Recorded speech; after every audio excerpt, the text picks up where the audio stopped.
Oh, look at that. We're live. Here with Pete Simeti. How's it going, Pete? Hey, what's up, Narwhal? What's up, everybody?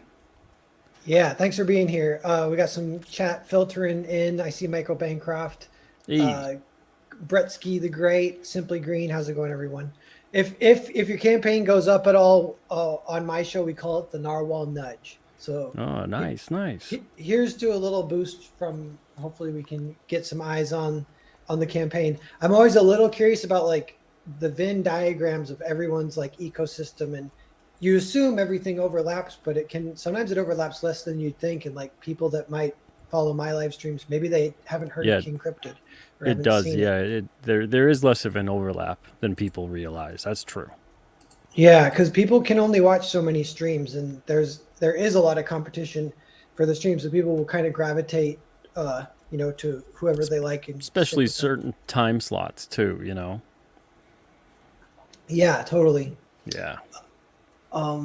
So I'm gonna pull up the campaign right here, and All right.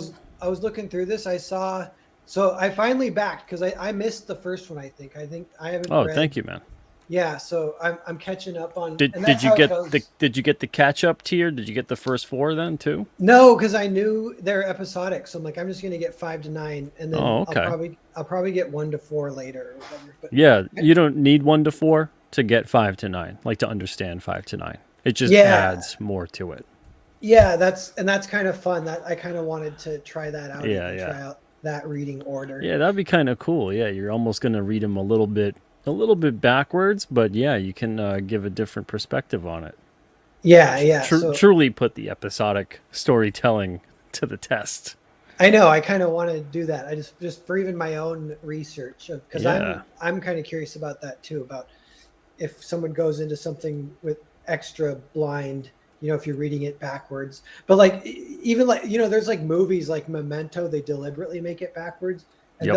they'll kind of design it to work that way. But you'd be surprised. Like I don't know. Mark Millar says he writes stories backwards on purpose. Like Like he so, does the ending first. Is that what he does? yeah, yeah. So a lot of them do. It kind of works both ways, is my suspicion. And so I'm looking Sometimes forward the to checking ending it out. comes to me first. Like on issue 6, the ending came to me first, and then issue issue 8, sorta. But then I had an idea for what the ending would be on issue 8, but then I added another layer to the ending on top of the ending. But that was fun. As you write through, that kind of Yeah, comes to fruition too. That's yeah, cool. yeah. Let me ask you this: so they're kind of episodic. Are they usually one issue is one story, or is it like part? They're usually 2 issues is one story, or like an arc is like 3 stories, or No, any each all each issue you get a full story in each issue. But cool. they do all matter with each other. There's continuity. You know what I mean? Okay, So it's not like the events don't have any impact on future issues. It's not like certain characters won't come back again and they won't remember each other or anything like that. All of the issues do they are all cohesive, but it's not dependent upon what came before. You know what I mean? So you can have an issue and a plot, and you can read like issue number 9, and you didn't need to read 1 through 8 to get this story going on in number 9. yeah. And if there's things that are alluded to, which there are in each issue, there's things that are sometimes alluded to in previous issues. There'll be an editor's note, like there used to be in comics, and maybe some comics still do this nowadays, but it used to be all over the place. You'd see a little asterisk next to the conversation that's occurring, and then a little editor's note that says what issue to see. And Okay, go cool. read issue number 3, to get the full story on what they're talking about, that kind of a thing. Yeah, and we might have talked a little bit about this too, but it's kind of good marketing that people can jump into any issue, because then if they like it, they'll just grab more and more and more. Whereas if they encounter an issue when it's not episodic and then it doesn't fit at all and there's no satisfying ending, they're not going to be compelled to seek out the rest of the series. They have to know to start at one. Um, Yeah, and the thing too with this series, it's some people might think, well, it feels like there's nothing happening. If anything, every issue there's always something happening with King Cryptid. And the yeah, like thing no with this, filler issues. yeah, there's no filler issues. And the thing with this is that unlike in a mini series or a limited series or whatever, like let's say if King Cryptid was volumized and it was, issues 1 to 4 were a story arc, issues 5 to 9 were a story arc. Let's say it was like that. If you're reading the story that occurs, maybe you read, issue 1 or 2, and you're like, I'm not really, feeling this story, and then you maybe don't want to read 3 or 4. Or maybe, halfway through, you've figured it all out. Because they're all dependent upon, when you go that way with a story arc, they're all dependent upon that surprise factor and that kind of, how many twists are you going to have in that plot and what's going to be revealed. And, instead of having it a 4 or 5 issue story arc with all of those elements that take place, we have it in each issue. So in each issue, there's sometimes a twist in the plot or a character reveal or another layer added to the depth of a plot or a character that was previously established. So you don't have to read 2 or 3 or 4 issues to get that same feeling. Every single issue, you get that feeling. I like that. I have some questions from that too, but real quick, Fitz Snitchell, and we got 23 people watching. Everyone, thanks for being here. We're checking out King Cryptid with Pete Simeti. He's got the new campaign. It's issues 5 through 9. They're all episodic, which is, for me, that's one of the biggest selling points. It's a lot of fun, and some of my questions are based around that. And I know you're working with different artists too, which is awesome. One of them I worked with before. Nick Hunter, right? Yeah. Yeah, Nick Hunter. He's so great. He did the really famous, is. Famous for me, but the Cave Slave cover that everyone loved. Oh, yeah. When does the latest King Cryptid campaign come to an end, and do we get the comics almost immediately, like the first 4? Okay, so similar to last year's campaign, the campaign was running for the entirety of even fulfillment. This isn't fulfilling till probably June, and I might not be done with fulfillment till July of 2024. So you're still going to have time even once fulfillment is done. I'll wrap it up probably a couple weeks after that. So you've got a lot of time to back the campaign in and of itself. But during the course of after we're in demand and all that other stuff, eventually certain things need to go into production. So whether it's a shirt or the boxes or the trading cards or whatever it may be, that's when the window to get those is going to close, because we have to go into production. We got to get certain things. And then when we have extras, I'll still have that stuff up, but that will be available on the next campaign. So you have to wait months and months. And maybe in certain cases, like T-shirts or whatever it may be, maybe we won't have your size. So if you really want to guarantee what it is, what you get is what you want, you make sure to get on board as soon as you can. That's probably not going to happen, though, in terms of closing the window on most of the main perks, probably till like January. So you do have time to back this. This isn't necessarily, it's an urgent campaign, but it's not one that you have to feel like, if I don't back in the next 2 weeks or whatever it is, those first 30 days, I'm going to miss out on everything. But we do have something special with the new moon and full moon perks on the campaign. We just had a new moon perk. It was for the Behemoth prismatic sticker, which is very similar to the King Cryptid prismatic sticker. Those specials are a limited time window. And then we only have a very few amount, if ever, left over. And then they'll come back at the end of the campaign. But it's very rare that we do have more left over. So make sure you go and get that. We have a super moon bundle this time. So we didn't have that in the last year's campaign. The super moon bundle basically guarantees you get every full moon and new moon perk. There's 12 of them. And it's a lot of stuff. It's $125. You don't get books with it, so order the book separately. But you get all the exclusive items guaranteed. And that's going to be up through the course of the campaign. So if you saw something go up and you were like, oh, crap, I wasn't able to grab this, that, or the other thing, you can always grab the Supermoon bundle and guarantee that you're going to get everything that you might have missed out on with that. We also have the king size campaign subscription, too. If you really want to spend a little extra coin there, it's $400. You get everything that's new on this campaign. And then there's all kinds of bonuses and all sorts of stuff. We've got stretch goals, backer bonuses, all kinds of everything. I mean, right off the bat, you guys are getting a couple trading cards for free, and we're going to unlock posters. We're going to unlock a clear King Cryptid logo sticker, so you can slap that wherever. It'll look really cool. We got all kinds of stuff on the campaign, but I really can't wait to unveil some of the new moon and full moon perks coming up. But it's gonna take time. There's only a couple of those every month. Although cool. August, we're lucky we got a blue moon in August, so there's 2 full moons in August. Yeah, that's fun. That fits. And I saw there's a map, and a lot of it's in New England, right? It's like Maine and stuff. Yeah. Most of the series, for now, takes place in New England. Did you grow up in New England or? No, I actually grew up on Long Island. Okay. And I never really felt at ease there. It never really felt like home. Coming up to New England years ago, I've been living here for years at this point. It felt like a good fit. You know, I would never. I'm in New Hampshire right now. I would never leave New Hampshire at this point. Something devastating would have to happen for me to want to leave. It's such a different energy here. I absolutely love it. It inspires me and it makes me at ease. Cool. So Yeah. that is, yeah, I just talked to Shant, and his new story takes place in New England too.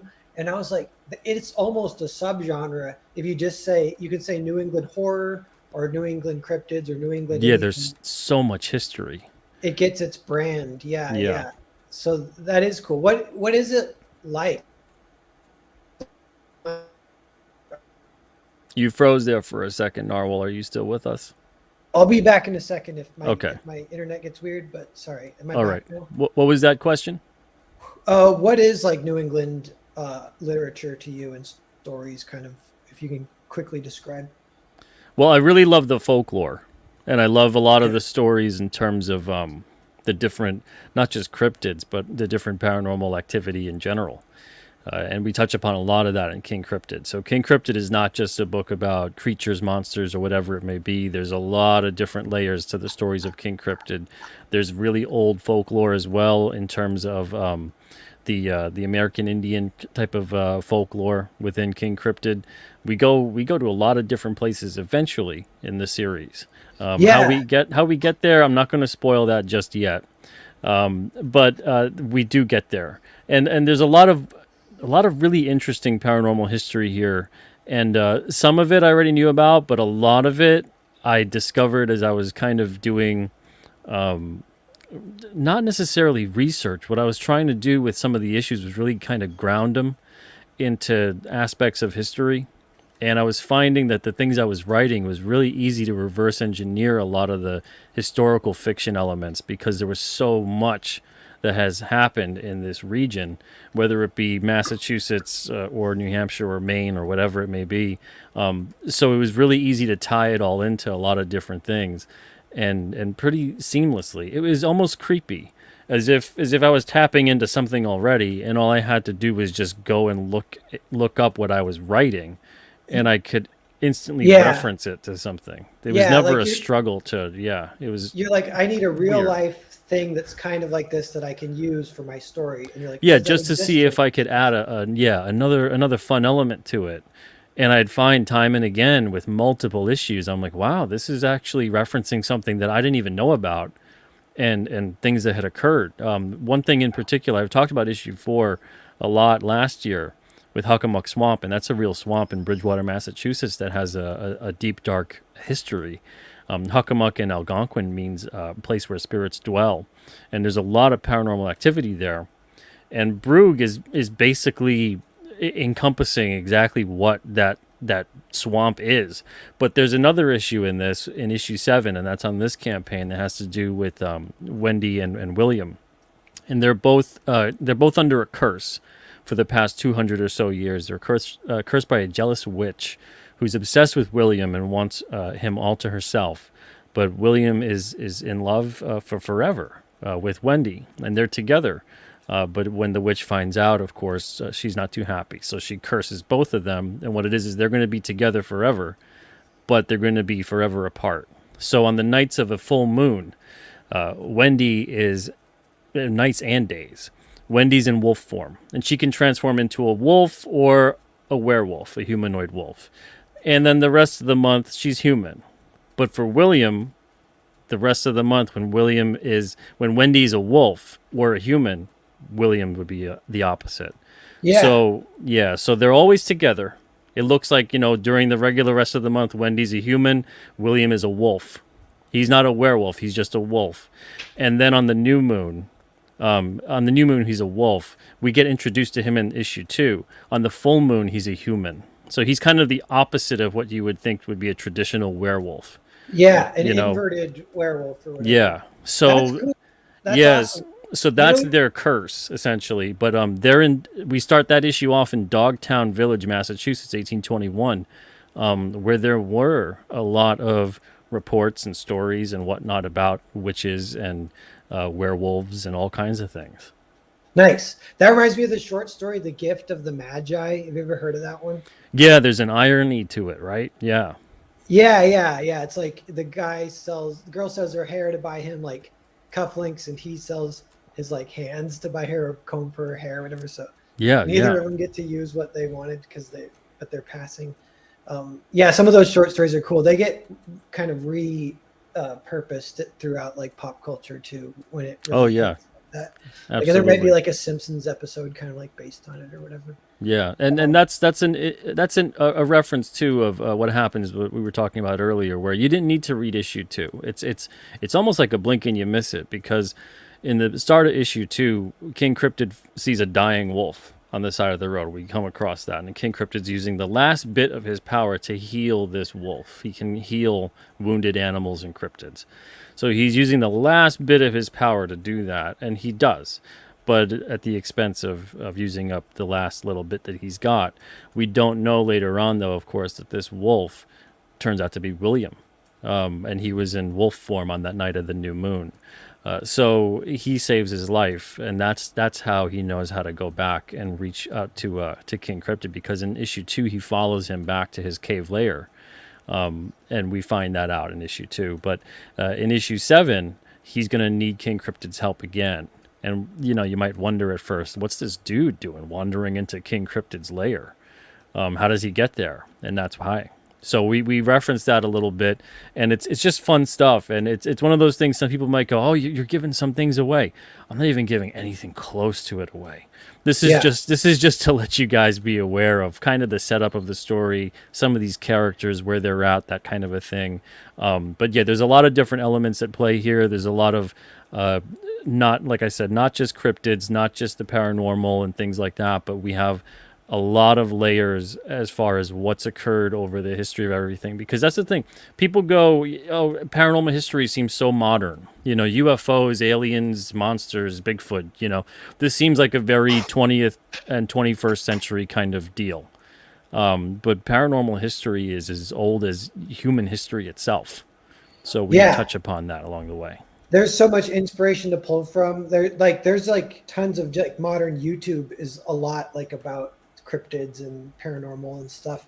And then the history, like when you're talking about the New England, I was thinking of like the Salem witch trials and stuff. And you mentioned some witch stuff in the story already. I'm like, it sounds cool. Rich Schnitzel says, when you read a new comic and your mind comes alive thinking of possible stories and ideas, been a while since I felt that, but I got it from King Cryptid. Well, you did too, Pete, didn't you? And that's like one of the reasons you decided to really pull the trigger on this. Like Thank you. Yeah. you told me, I don't know the exact number, but you have like a certain number of issues that you already have ideas for. Yeah, I've It's got like, about 40 that are outlined, and yeah, I've got about maybe 20 on top of that are just I write down the ideas when they come to me, and they're just like a sentence or two, or yeah, or character names and a description for a character, because that's largely how I come up with stories.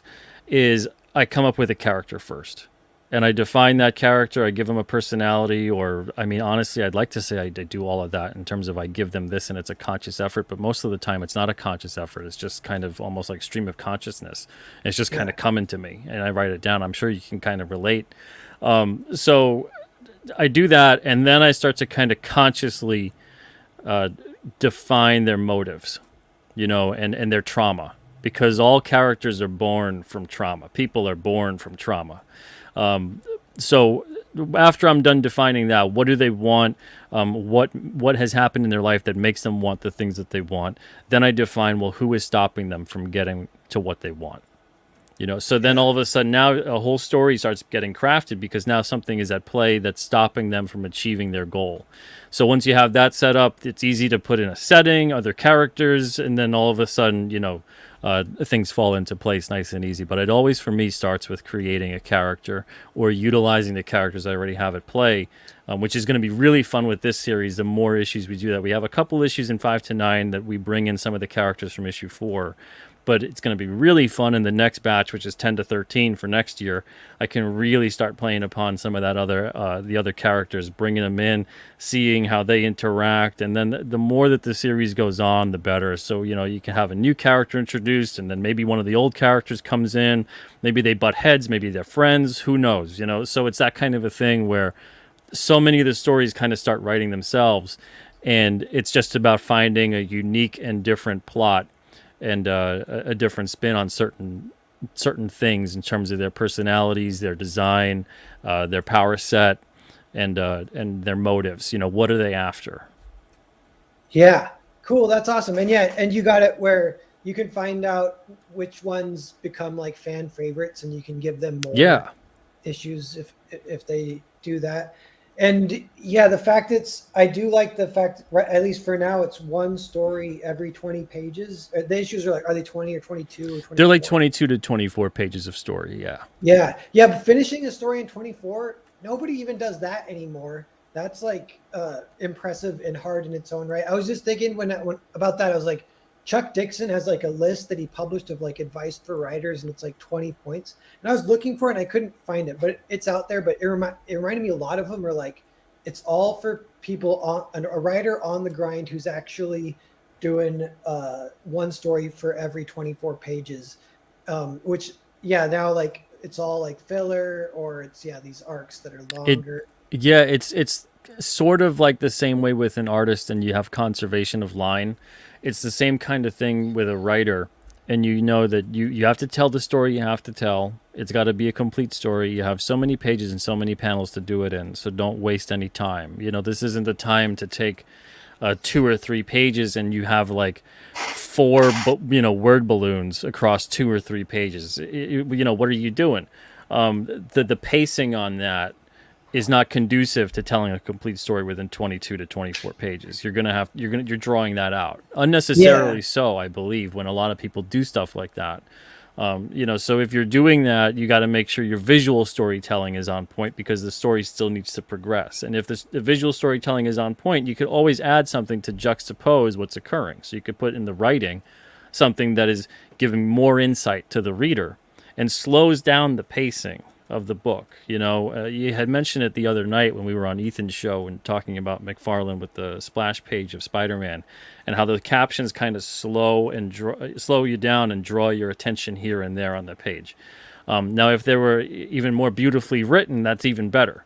But if you could give some more insight to the character and the situation at hand, or maybe even if you need to recap an issue, because I hate that on modern comics, they waste a page or sometimes 2 recapping events. Yeah. It's a comic book. You don't need to have a whole chunk of text here to recap previous events. You can have characters just catching each other up on things that have occurred through either thought or caption or conversation. There's many different ways to utilize it and have it as a comic. And they did that for a really, really long time. And then all of a sudden it became, just slap a page together and, who cares? I know. When I see those, I'm like, TLDR, get that out of here. It's like, I want a comic book, I don't want to have something that is just like this. To me, that takes me right out of it. I love going into the comic and seeing the characters talk and catch up on something, or maybe they're emotionally getting into the situation at hand or recovering from what had just occurred the previous issue. And you get it feels more like you're getting a peek into their world and into who they are, which is the whole point of that kind of storytelling. When you have that big wall of text and it's catching you up, I just feel like, you just told me that. And I know this might sound ridiculous, but to me, it takes me right out of it, because I'm automatically going, there's a writer that's writing this. None of this matters. Yeah. It doesn't feel like I'm getting into the world. It feels like someone's telling me about the world. And that's 2 different things. It's not immersive. Yeah, that's a good point. Just of the immersion factor, just too much like narration, or like almost breaking the fourth wall just to explain, to catch up. Like when you don't have to do that, you can remove that device completely. And the audience, you might you got to have faith that they're okay with being a little bit not having their bearings right away. They can get it as they read. Yeah, They have to, like, otherwise, what an exhaustive effort that you feel the need to constantly, every minutia, catch them up on the previous thing I mean, that's exhausting. That's horrible. yeah, yeah. By the way, we got 40 people watching. Everyone, we're taking a look Hey, at Pete Simeti's new campaign for issues 5 through 9 of King Cryptid. It's on the the Alterna Comics site, and is it also on Indiegogo? I forget. yeah, people can go right to kingcryptid.com and that'll take them to Indiegogo, or they can go to alternacomics.com slash kingcryptid, or if you just go to alternacomics.com, you'll find it right at the top banner. Cool. Yeah, yeah. So everyone check it out. It's a lot of fun. There was a lot of positive comments in the chat too. People reading issues 1 through 4 saying they really enjoy it, and it does Nice. feel like Ethan even says this, that this is like, very like marketable idea kind of. And as we're talking, I'm like, what I like about it too is it's a little thinking of an idea that could be like an ongoing series. That alone is like, or like a character that can support multiple stories. That alone is like kind of rare. Usually you think of an idea and you're like, oh, that's cool.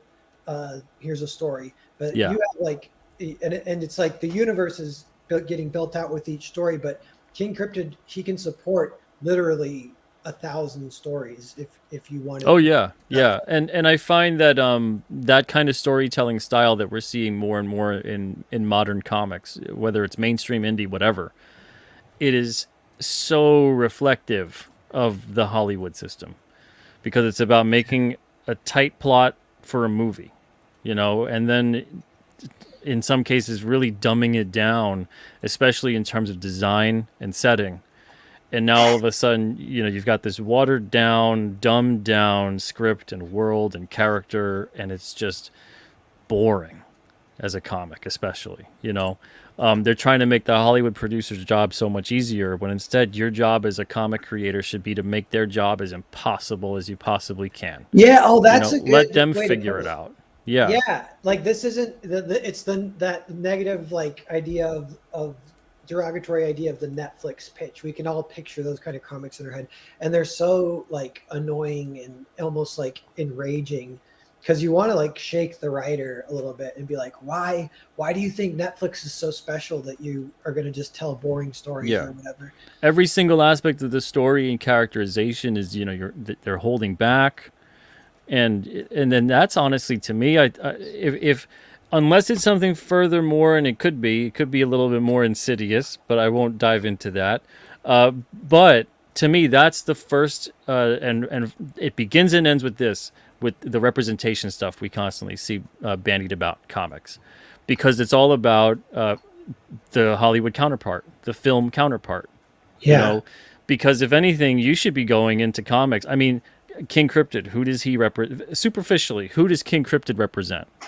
He doesn't. I mean, unless there's other cryptids out there, which I mean, there could be. But are they Yeah. reading? Are they reading King Cryptid? So I don't know. he's the first But cryptid representation but as in far as the human audience, he's not superficially representing anybody. And there's a bunch of characters within King Cryptid, and a bunch of characters in every comic that we've ever kind of known and loved that don't really truly represent anyone.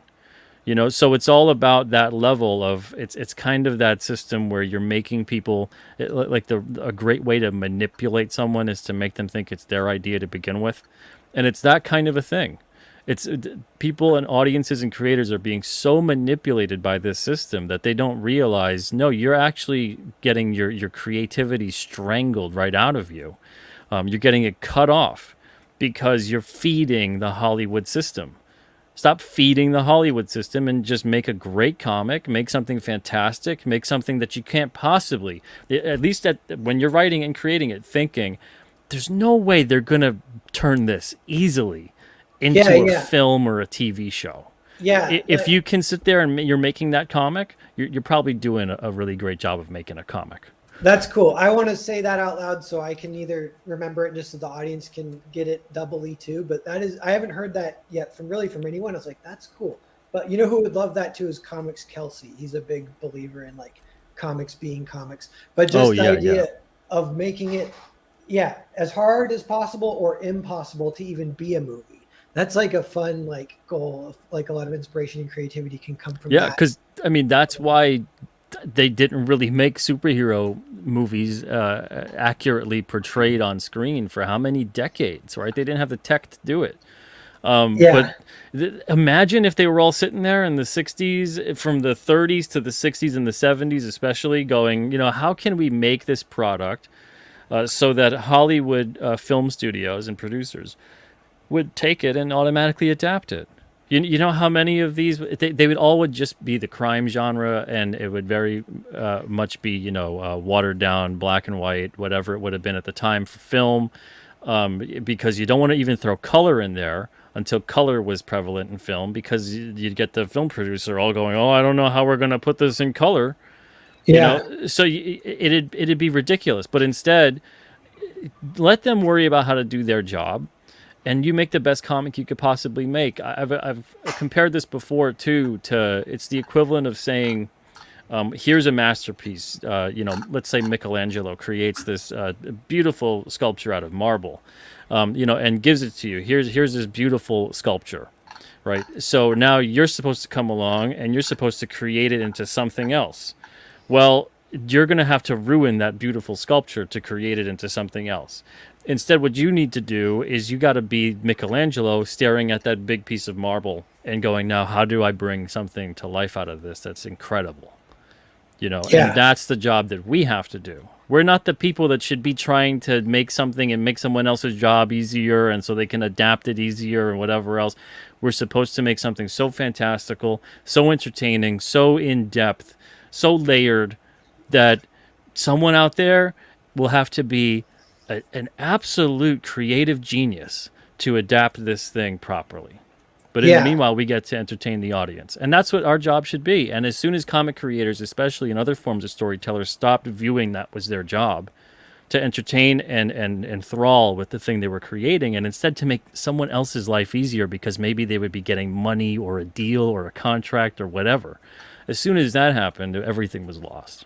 Yeah, they're thinking two steps down the line when they shouldn't be. Like, focus on the comic. And then I do think about like the comic medium, and there are ways where it's similar to TVs or movies and ways where it's different. And this is highlighting one of the ways where it's different. That's kind of cool too, where I've noticed a little overlap, that especially in Comicsgate, that people love pro wrestling. And I was like, pro wrestling is a little bit like comics too, where the way that you build this, and I think this is almost like not necessarily like in manga, this is like American comics, but they build like an ecosystem of characters that everyone Mm. loves, and then it's the matchups, and it's so there's like you got the story's firing on two cylinders, where yeah, you got your one issue story, and then you got this larger thing that isn't really even like a larger story necessarily, it's just the larger world, the larger universe that you're building, and people get excited about that alone, and like crossovers and meetups and who's going to meet who and who could beat who if they met them. Yeah, and the match is so much more emotional because of the stuff that's going on, you know? Yeah. Yeah. But Yeah. even that, even pro wrestling, and it's the same time the shift had occurred too. They used to do all of the promos and all of the, I'm going to kick your whatever, they behind the scenes, before they entered the ring. And then all of a sudden it became, let's enter the ring. And, I've got the microphone and you're going to stare at me for 5 minutes. And then you've got the microphone. I'm going to stare at you for 5 minutes, and you're going to tell me off and I'm going to tell you off. And we're just going to circle each other for 20 minutes. I mean, do that, talk smack behind before the thing, and then get in the ring and kick each other's asses, and that's what made wrestling so great. And there's other, it's similar to what we're seeing now in comics, there's other wrestling companies and whatnot that are doing that now and getting back to basics with what made wrestling so fun for audiences. But Yeah. the big stage product was just turning into, it's just a bunch of people just, kind of telling each other off in the ring instead of beating the Yeah. snot out of each other. They might have a little bit of that. Yeah. That evolution going on too, where like the competition. And again, why? Growth.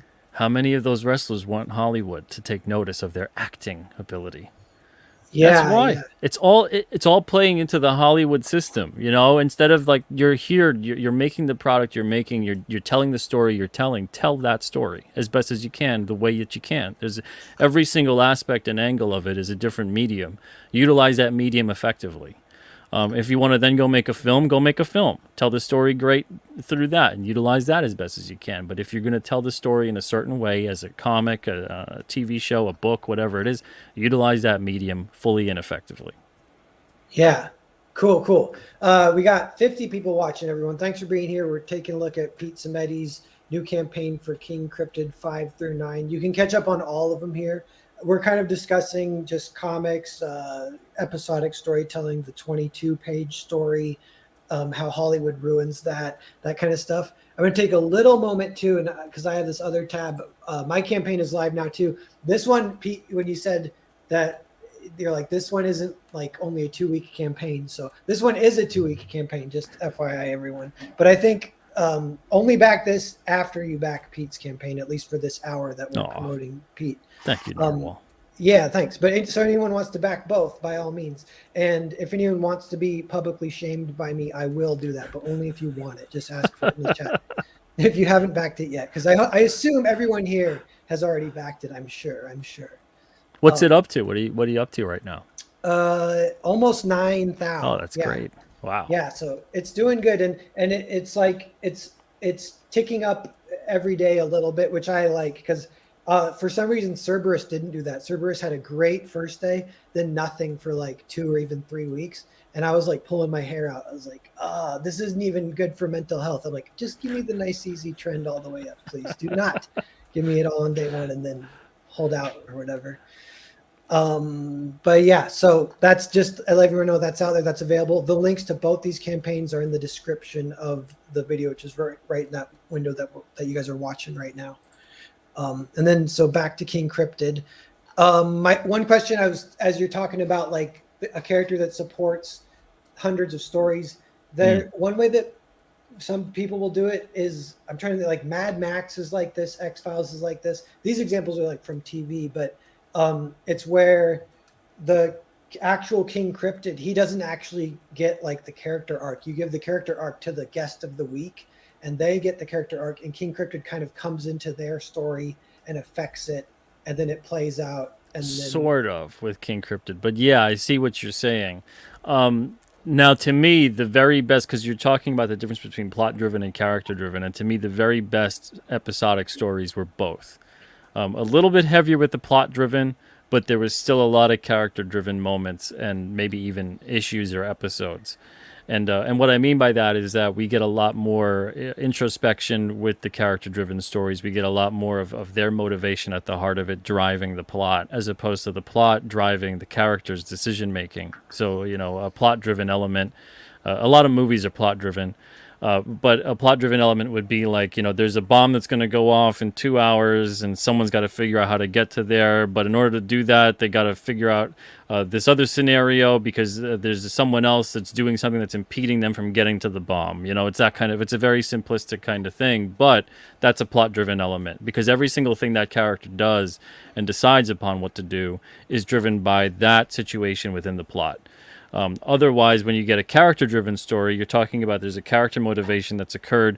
It's usually something that they're experiencing that's kind of an inner conflict, and they are torn over which decision to make, and there's something that's impeding them from making that decision. But the thing is, what they're deciding upon and what they're doing is basically carving out the plot. So as they decide to do certain things, the plot is unfolding. Yeah, so, like... Well, some Star Trek episodes are like that. They're hard for me to write. If I ever think of one, I'm like, ooh, that's good. But it's like, it kind of, if you put a character between a rock and a hard spot, like even morally, kind of like... You're always going to, you learn, when the episode ends or whatever it is, you learn more about the character, something is revealed, or they're pushed to a certain point where, you know, if they're a coward, they got to be brave. Or maybe some character that you thought was brave this whole time is really full of it, and they're a coward. You know, so it's these kinds of, you walk away learning something about that character, and it adds to their development. So to me, the best series always did both. And in King Cryptid, he does have a bit of a character arc. Uh, but we go a little bit back and forth with his character arc because he is a character. He's not like me and you, where his life is lived linearly and then that's it. He's been around for a while. So the story isn't going to be as linear as some people might think. We're going to have a lot of flashback issues. He's about 500 or so years old. So we're going to touch a little bit upon his origin, but not necessarily so much his life as a human being, because he was a human being and then he was betrayed and cursed and turned into this thing, King Cryptid. But he was known as something else. And he wasn't known as King Cryptid. It was only through different stories and legend that eventually the name stuck because of his profile. He's got like a crown looking thing. The wings kind of resemble a cape. And you would only see him maybe, as he's soaring in front of a full moon, or you would see him in the forest or whatever and get a glimpse, just a shot of what this thing is. And when you would describe it, you would describe the kingly aspect of what he kind of looked like. So the name stuck. It's just a descriptive name. His true name is Crowan, but in legend, he was known as something else for about 100 years. And we get into that a little bit. It would give away for me to say it tonight. I know I do say a tidbit, a little something extra on each episode when I go on someone else's channel, but that's not the one I'm giving away tonight. It would give away far too much. Even though it would make you guys start thinking a lot about what's going to be happening in this book, I'm not going to give that away. But yeah, so there's a lot going on with King Cryptid, and because of how old he is, I'm really excited about the aspect of being able to go into the past and kind of have King Cryptid play out at different points, the 1700s, the 1800s, the early 1900s, that kind of a thing. Yeah, you get to play a little bit with like the larger pacing of the series then too, where you're like, let's do a flashback episode here, or let's do a more character based one, and then let's do a action-y one. And speaking of character motivation versus plot motivation, I've separated it in the past too, that thinking of it as like primal motivation versus quid pro quo motivation. So quid pro quo is definitely plot based, and that's where like, get me the money by midnight. Yeah, everything's transactional and triggers something else. Yeah, and it definitely gets way more character based when it's not transactional. But only a few things kind of really work for that. But those are like the real primal stuff, and they're fun. They're kind of relatable. But like curiosity, helping the weak, to just build something, to fix up something. Some of that kind of stuff can really like, for some reason it's really strong and works really well. You can't. It's another one where you might need a little bit of both, or you can't always do just that. But yeah. Because that's the other problem when we see a lot of modern storytelling that's very plot driven. You barely have any time to develop your characters because they're so concerned with the plot and the situation at hand. There's no actual time to develop a character properly, and give them the necessary depth that brings, if anything, more emotional engagement into those plots. So think about if you just have a character that's set up and every single thing is a situation over and over and over again, and you never really learn much more about this character. You never really go through much with them other than the situation they're thrown into. It's going to be very different than if you're actually in the head and in the heart of a character and experiencing the world through their eyes with the things that they're going through and some of the insight that you get into what they're thinking and possibly feeling and who else they're interacting with. So when you don't really have that aspect of it to storytelling, the character always kind of feels at arm's length.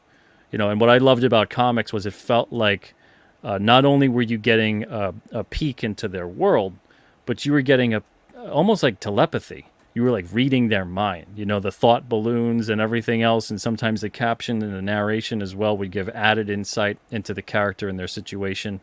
Maybe reveal something about them or about what they had just been through that adds a depth to the plot. But if you never really get that, if everything is just kind of thrown at you and they're in a situation, it could be interesting, could be fun, but the things don't mean as much as they would have if you really got to know these characters. Yeah. Zeno the Stoic says that's the worst part about modern writing. They start like the movie's been going on for an hour, nothing to make you care about the protagonist. Yeah, I agree. And so you're getting that in with King Cryptid. Let me ask you this: do you study at all or look at like psychology type stuff. Like some Oh yeah. people, there's a term they say like we all wear a mask in public, and then there's a private self or whatever. Does Yeah, that well, I ring? mean, there's like what is it? The ego, the super ego, the id.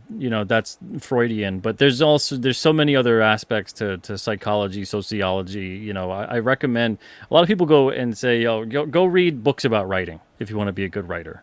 Yeah, it could help you out. Uh, but I really recommend that you read books about not just psychology but also philosophy, and Oh that yeah, you really develop an understanding of all different aspects of the different philosophies and psychologies, because you're going to be able to incorporate that and create much richer characters out of it.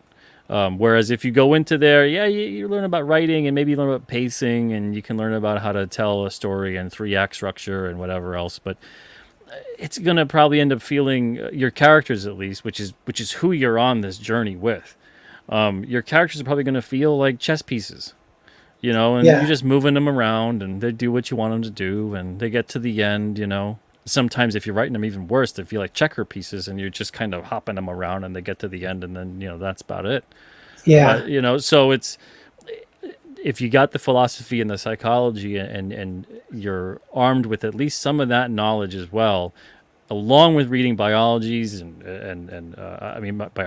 biographies and history, you can get a glimpse as to the psychology without diving into the psychology, because you understand the motivations that occur within yeah, why people do certain things. And when yeah, you go to school, you don't really learn a lot about that. You learn a lot about like what happened and when it happened, but you don't really learn about why it happened and how it happened. yeah. Yeah, speaking of what you're kind of saying there too, I that's all great advice. Another, I haven't really heard that either, so that's another kind of Pete Simeti original statement. I think the chat should take note of, just the advice to, instead of reading like Save the Cat or some of these screenwriter books, three act structure, blah blah blah, just read some psychology and philosophy. I'm like, that's cool. That's Because you'll kind start creating characters. Like I said, that's the basis for every one of my stories. And it's because of that, you start reading that stuff and you're like, man, I wonder what I could create a character like that and explore what makes them tick, what's their motivation, set that up. Like I said, who's impeding them from achieving their goals, and then all of a sudden now maybe you have a second character that just sprung off of that, and then they've got their own motivations. Their motivation maybe is not entirely to impede the main character, but maybe what they're doing is impeding the main character, and you could add even more layers to it. And then, like I said, all of a sudden you've got a story that you're crafting, and it started with character. Yeah, yeah, yeah. Richard Kale says, definitely read some Napoleon biographies. He's been in like the zeitgeist lately. There's the new movie coming out. I read a bunch of his quotes, kind of randomly on a stream like a few weeks ago, and that got memed a little bit because Mm. one of his quotes is, "A picture is worth 1,000 words," which is it's a bad translation of what he actually said, which supposedly was something more like, he said, "A good sketch is better than a long speech," is like his actual quote. And then even that might be debated if he said that and when he said it. But and everyone's like, he never said a picture is worth 1,000 words. I'm like, yes, he Well, did. Napoleon this said that. one, this one I know is a Napoleon quote. I'm paraphrasing though, but I really like it because it's still true to this day. It has to do with the fact that you don't need. It's something about, and of course, it's more eloquent the way he was putting it, but that you don't need to erase or bury the truth. You just need to prolong its revelation. So you don't need to cover it up. You don't need to lie about it. You don't need to bury it. You don't need to act as if it doesn't exist. You just have to prolong it enough, and that when you release it, people don't really care anymore. Oh And yeah, that's so true with so many different things. that applies to everything. You can see a million things where you know what it even applies to? Aliens. Like nobody gives a Yeah. crap about aliens. You would have thought like 20 years ago people would get their minds blown. You could But tell people today for the most part. And I mean they're doing that over and over again, and it should be a top news story. And it isn't. And to some extent I'm happy that there isn't a huge push about it, because I don't trust anything with mainstream media at this point. yeah, I take it turned around and do a 180, and then that's usually the truth. But seeing so much of the stuff nowadays revolving around some of the soft disclosure that's occurring, because we're never going to get full and complete disclosure, because I think that would end up destroying completely and utterly the infrastructure they've built. But I think there's a lot of what's been going on with the UFO stuff has truly been stagecraft, government stagecraft. But I think it has a root in that there has been some stuff here on the planet over the course of human history and further that they are aware of. Because even just looking at when Roswell happened in 47, the leap forward in technology that occurred from that point onward is staggering. Oh, yeah. Staggering. Yeah. That's cool. Is there any of that kind of stuff in King Cryptid, or there might be eventually? There is. Sweet. Yeah, that's a lot of fun. That it's so much of it is ripe for the picking and for the inspiration. And that was that one of the motivators when you or like, we got 10 more minutes to go. I got a couple kind of questions that'll kind of wrap it up, but I was thinking that, but I'm like, I got a better question because we only got 10 minutes. I want to ask you about his character design. So for one, you worked with multiple artists. Did you design it straight up and just kind of tell them, or were you iterating through multiple artists to get? I'm going to try and find a good drawing of him here. I'm scrolling. Here's one that Nick Hunter drew. Everyone can kind of see. Yep. Here's one straight on, but yeah. So tell me a little bit about that process. Yeah, so that process, when I was first coming up with King Cryptid, I wanted a silhouette that was that could match something that would seem like a cryptid that would stand out and stand the test of time. Because there's a lot of cryptids, and many of them look very similar to each other.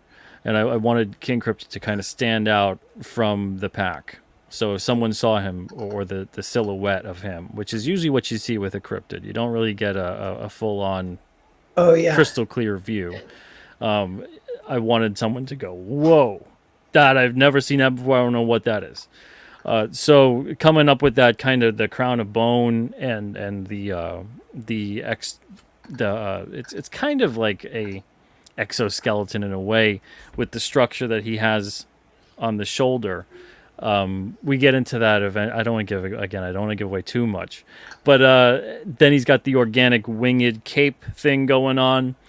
So that, given his height and structure too, he's 7'2", 400 pounds, so he's a big dude.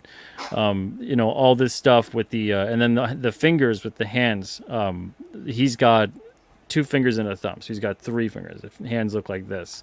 There's a reasoning for that as well. Eventually we get into that. Now, if people are reading the series, they'll notice that there's some cryptids with 5 fingers, some cryptids with 4, and some with 3.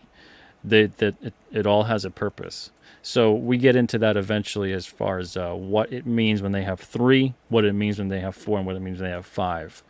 There's a pattern that emerges. And I don't know, maybe there's some readers that are really intuitive and they understand that right off the bat, and they kind of picked up in the first 4 issues some of the pattern there.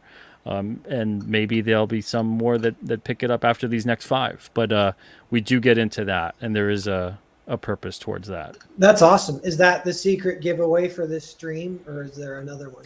No, the secret giveaway, this will be a future character by the name of David Grave Harrelson. And he is a character that King Cryptid is eventually going to meet. That he used to be he was an experiment done on by Necro. Necro is the New England Cryptid Research Organization, but Necro also means something else. The initials stand for something else.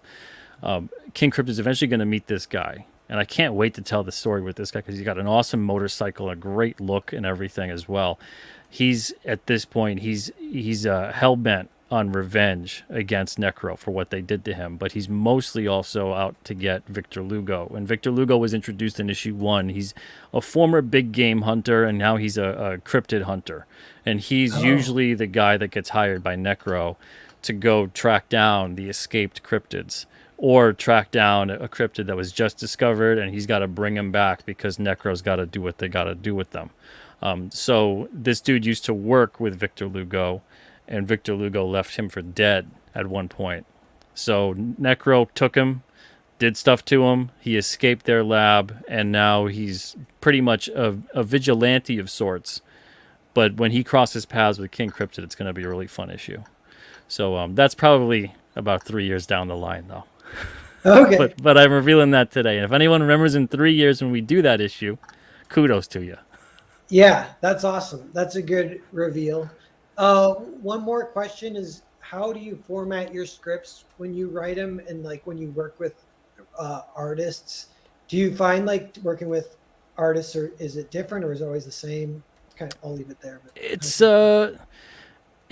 it definitely is always different depending who you're working with. Some artists really work well with certain stories, and some artists, work well with certain kinds of monsters even. So I really try to play to the artist's strength, because every single artist, I think in this series especially, but every series, you should always be playing up to the strength of the artist. You don't want to put them in a position where they're drawing things that they're really struggling with. I've said this before on other streams, but there's really talented artists out there that can't draw children. When they Mhm. draw children, they look like frightening tiny adults. Yeah. So if you're going to have an issue with a lot of kids in it, like issue 3 and issue 8, when we have a flashback to 84 and then 87, Alex Jovich does a tremendous job drawing these kids. They're expressive, they're animated, they look like kids. There's other artists out there that they're super, super talented, but there's no way in hell I'm going to have them draw kids because they just look frightening. So unless I purposefully want them to look frightening, I won't have that artist do that in that issue. And then there's artists that could draw a really great werewolf, or they could draw a really great dragon, or they could draw a really great whatever it may be. And I'll see that on Twitter or whatever. And as long as their composition and the rest of their art chops are up to snuff, I'll approach them about possibly doing an issue down the line. So it's up to me to be like the general manager of the King Cryptid team and play people to their strengths and play them in position, and draft accordingly. Because if I'm doing my job, the issue's going to look great, and the mood and the tone of it's going to come through with not just the writing but also the art. If I'm not doing my job and I've got people playing out of position, the issues are going to look really awkward. The stories are going to fall flat, and the art's just going to suffer for it. The character design that maybe could have been great with someone else is going to look like crap, and the reader's going to go, "What is this nonsense?" So I got Yeah. to make sure I'm doing my job. Yeah. Film directors say that casting is a big 90% of the job almost. So yeah, that is a good way to put it. That's kind of interesting too, of just giving artists their strengths, playing them to their strengths, and understanding that. Fitch Schnitzel says you should do a regular stream about cryptids for promotion. Have you thought about doing that, or do you already do that? Or Yeah, I mean, I've definitely thought about that, but it's for now. I mean, there's only so many hours in the day. But yeah, yeah, I've I definitely thought feel that about that. too. What about so you work with artists? This is the kind of story that you could eventually work with writers. Any plans for that, or thoughts of doing that down the line, of handing it off multiple issues to different writers? No, I got to say that honestly, I've given it thought, and the thought is always no, no. I'm Okay. I'm I'm writing it. I'm crafting the story. It comes straight from me, and it's almost a bit of an inexplicable process for me Yeah, in because terms of yeah. just even hearing you talk about it, you have multiple balls in the air that people don't even realize. So if you hand it Yeah, to it's another writer, they won't know. They won't know about the hand thing, yeah, finger thing. there's so many elements of the story that go on for so many years. It's not one of those things where, I mean, partly I do go into each issue by issue and I make adjustments with the art, and then I kind of retroscript some of it to make it fit with certain things, and then I go, maybe I can reveal that right now. That'll be kind of cool to put that in this issue. But it's all stuff that I want to have play out. And there's no other writer that's able to do this other than me for this series. I'm the only one that's really going to know it. And I think if someone else wrote it, it would feel unofficial. It would feel like fan fiction to the reader. They'd be able to know. Yeah, yeah, yeah. That's cool. I think that is a good call. Shoot. So we're getting ready to wrap up. I had maybe one more question that I kind of forgot, but it is fun talking to you about this. Obviously, your passion shines through. Oh, I remember one question is, so how do you, this is kind of like a huge life's work a little bit, or like the build up to it, and it sounds like you are so like rehearsed and well trained in just the craft of not only writing but for structuring a series in a really interesting and fun way. And where does that come from? Is that from your influences of just reading comics your entire life, or like you're saying, you're That's reading? that's from publishing, to be honest. Okay. So I have read comics, and whatever else I could get my hands on my whole life, but honing in what I like, what I don't like, what I think works, what I think doesn't work. That's come from 17 years of publishing. So I've had a lot of people tell a lot of stories that Alterna we've put out. I think close to, if you count every single issue in graphic novel, it's like 400 to 450. Sweet. So there's been a lot of people I've learned from. There's been a lot of people over the years that I've tried to help out with what they're doing. I can only do so much because Alterna's creator owned. So at the end of the day, if they don't want to take any of my advice, they don't need to. But I've learned that even in that situation, if I were to say, I think this would be better if you had the story play out like this, or if you slowed down, this issue, I got through it in like 2 minutes because you have like no writing in it. I think it'd be better. You can give something extra to the reader if you put some kind of either narration or a thought, occurring that's running concurrent to what is being played out. Yeah. Not having it go like, let's say the character enters a dark tunnel and go, so she enters a dark tunnel, not that kind of garbage redundancy in terms of captioning, but more like she is this whole entire time while she, he, whatever the character is doing this thing in the issue, they're having this thought, this memory, this thing that's playing out in their mind. Because as we go about our day and we're doing things, we always have various things on our mind. You could be doing whatever it is, the most mundane task or whatever, but maybe you're deep in thought on something else. You're worried about something. You're hoping for something. You've got something in your mind that you've got to plan for later, tomorrow, whatever, in a week, in a month. And having that down there adds insight to the character. So you get a glimpse into who they are and not just what they're doing. And it adds something, so there's stuff like that I've seen over the years, and different kinds of pacing elements with different stories and different characters, where I feel like I've learned a lot as a publisher, seeing all these different stories and these different writers and how they've handled things. And now it's my turn. Even though I have published stuff and written stuff over the years, it's been a while since I've had a series, especially one like this. But now's my time, and I've been having this on the back burner for years. So I figure, now I've got some time to do it. I might as well.